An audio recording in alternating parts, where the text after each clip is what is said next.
Yo, we're rocketing into Thursday. I feel like we already got a day's work in before even starting this show. That's right.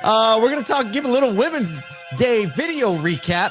Talk about Nissan's new power plants and getting healthy with the Geeks. Everywhere I go, Getting healthy with the Geeks. That's a strong article title right there. Something. Getting healthy with the Geeks. If you're not interested in that's a new podcast. It's got a whole bunch of things tied getting to healthy it, right? with the Geeks.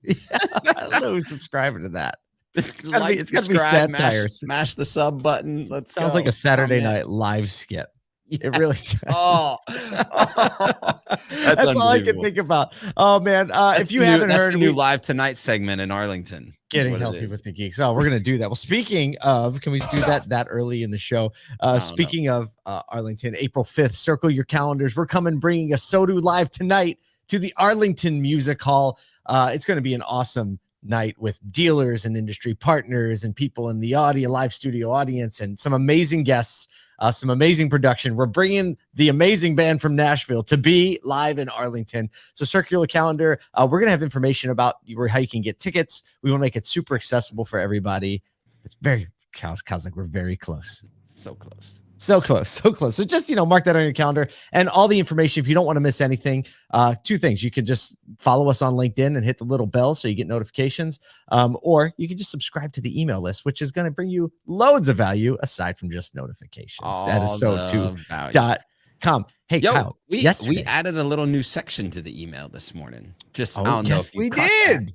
But we got a little section. We got a little markets, because, hey, everybody's moving real fast throughout a day and keeping track of the way that the market shifted and moved. We'll give you a little insight on a couple auto movers, maybe a little retail segment, a couple things that have happened in the major exchanges. So it'll mix up. It'll keep you a little bit in the know. So whether or not you're a day trader or just kind of wanting to know where the market is going, we'll give you that little hint right at the top of the email. And even if you didn't want to know, you're going to see it, and then maybe you'll realize that you want to know, and it's actually helpful. Hey, we're just trying to give you. Hey, everything we do here is we try to give you context. The best thing we can do for you is help you have context into what you're doing on the day-to-day, on the floor, in the office, what you're doing, how it's relevant to all the things in the world spinning around you. So if anything, it'll give you a little bit of context. Speaking of context, segue into the first. Right. It's not really a story. We're going to do something we've never done before and start the show with a little ASOTU Reacts, because yesterday was National Women's Day and there was a barrage of amazing content featuring the women in industry, especially in the automotive industry, because it's the best. So we're gonna roll and react to two videos. One is the one that ASOTU put together to honor the women that have been featured in our content over the last couple of years. There was so much to wade through. I'm amazed that the team even was able to get 90 seconds out of it. Right. It was wild. I mean, the team poured on all these photos and videos. And then one of our video editors, Diana, who you might have seen around the halls at like NADA and stuff like that, just did a great job kind of compiling it and figuring out how to put it out and really say something that means something. So let's roll the first video, and then we have a fun one from Ford to share. Go ahead. Young people, and especially women, like, you can be in the car business. Like, don't be scared. I was the only young woman with 9 young men. I knew in that moment in the service department, okay, this is my life. Our culture is all around our people, and that's what we love the most. Somebody help me be here. Can you do that same thing for somebody else?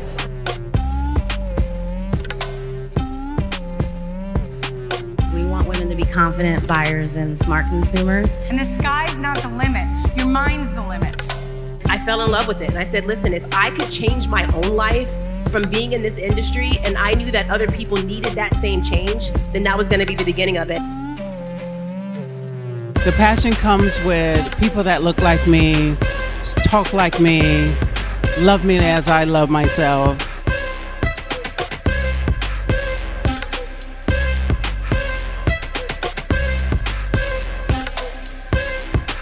It's a good jam. It's about what I bring to the table, not necessarily what I look like, what I'm wearing on my feet. Who you are today, you don't need to change. You just need to be your authentic self and lean in on your differences. There is so much more than just, oh, I'm driving on the road from point A to B. I just wish more young people and women, knew that they could just do it.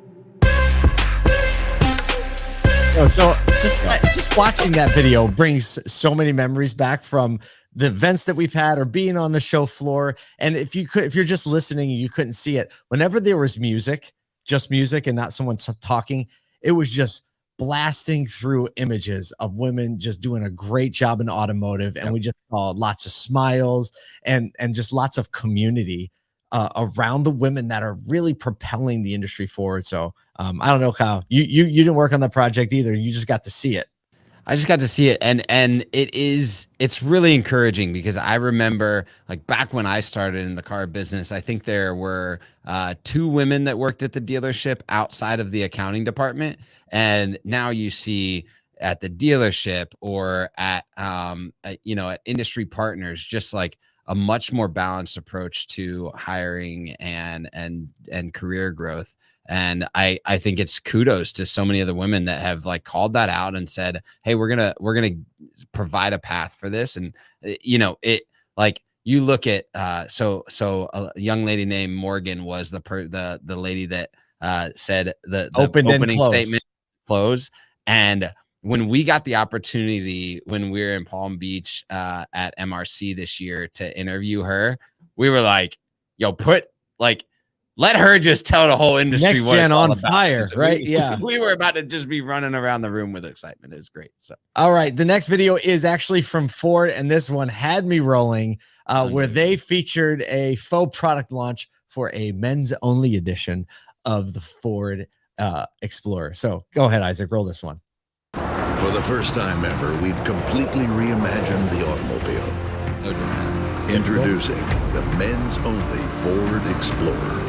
With no windshield wipers, no heater, no turn signals. Wait, no rear view mirror? No GPS? Are you kidding? Don't need it. It's missing all the parts created by women. Got him. Wow. Whose great idea was that? This Women's History Month, Ford salutes the visionary automotive work by women past, present, and future. There you go, Ford. I'm excited. I was so excited to see that because, Ford's been having a little rough go and, it was bit. Yeah. It was great to be able to celebrate something that they just crushed. So they did a great job with this. And what I love about it is it's like you obviously see a Ford Explorer, so there's some brand recognition there, but it really just is an out and out culture brand play. And I think that it tells a story that you kind of have to read between the lines on, but it's so well done, and kudos to the marketing team over there, the agency that put that together. And the voiceover actor was finally like, hey, I actually get to have fun with something. I know the pauses and the wait a second. That's so good. Yeah. He's like, I don't have to just do this boring read. This is great. So there you go. We just want to do a quick recap. Saw some great stuff out there. And again, kudos to the women who just make this industry so much better and are going to continue to do so. And I think in our post that we made when we featured our videos, we put the best part is they want you to be a part of it. So they kind of just open arms, welcoming all of us in the industry to be a part of kind of this celebration, not only the celebration, but the innovation and the propelling of the industry forward. So a lot of fun there. All right. We have know how to segue into Nissan. Speaking of propelling the industry forward. There you go. Segue. There you go. Nissan gave a preview.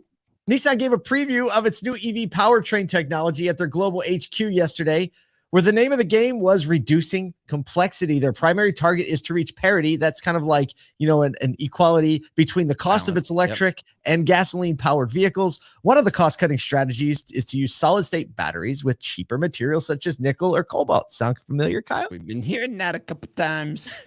Here's a quote from Toshihiro Hirai, head of Nissan's powertrain and EV engineering division. For the new electric vehicles, we would like to reduce diversity.